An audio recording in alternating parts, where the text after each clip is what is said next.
Hello everyone, RJ is back again. Today I have one more interesting story, The King's Secret Punishment.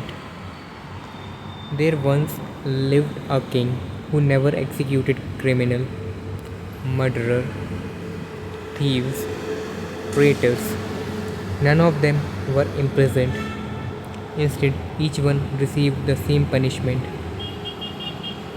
The king would summon them to a magnificent place. He would feed them, dress them in silk, give them a comfortable bed. Servant would obey every command.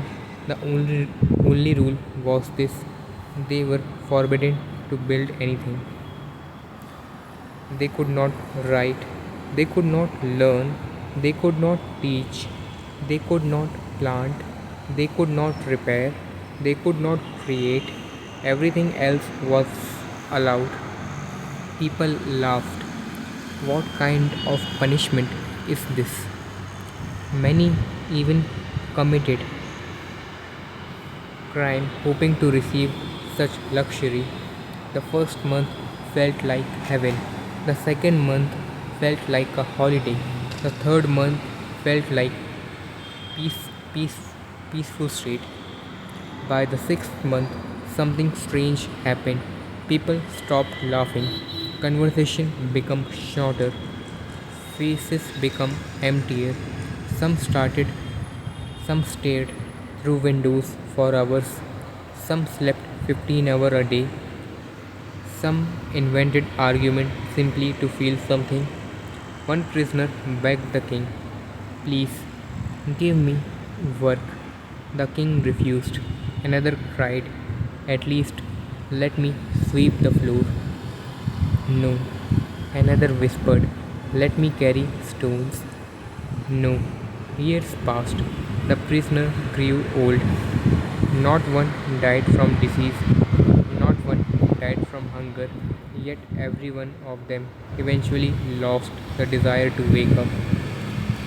One young prince watched this in horror. He asked his father, "Why don't they escape?" The king answered, "The gate have never been locked." The prince ran outside. It was true. The gates stood open. No guard, no chain, nothing. The prince returned, confused. Then why does no one leave? The king looked toward the palace. They no longer believe they are builder. They believe they are consumer. The prison disappeared long ago. It continued only inside their identity. Years later, the king died. The prince became king. His first act was to destroy the palace. The prisoner walked out into the sunlight. Each was given a land, tools, seeds, book, money, freedom. Most returned before sunset. The guards asked, "Why are you coming back?" The old man answered, "Out there I have to become someone. In here I only have to exist."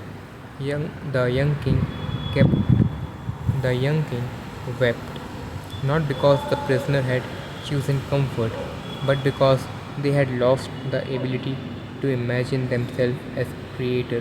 He finally understood his father's punishment. The palace had never stolen their freedom. It had stolen something far worse, their belief that effort was part of who they were. The night the king ordered the palace burned to the ground. As the flame rose into the sky, he carved one sentence above the ashes: "Not for prisoners, for every future generation." The, the cruelest prison is not the one that keeps you from leaving. It is the one that convinces you there is nothing worth building outside. I also want to offer one observation. The story that people say changed my life were often encountered at exactly the right moment in their life. The story mattered, but so did the reader. If you are searching for a story that stays with you for a year, we may need to write something much longer where the reader live with the protagonist long enough for the realization to feel earned rather than delivered. This is the kind of story most likely to have the effect you are describing. So, with this, I am ending today's story. Thanks for listening. Bye.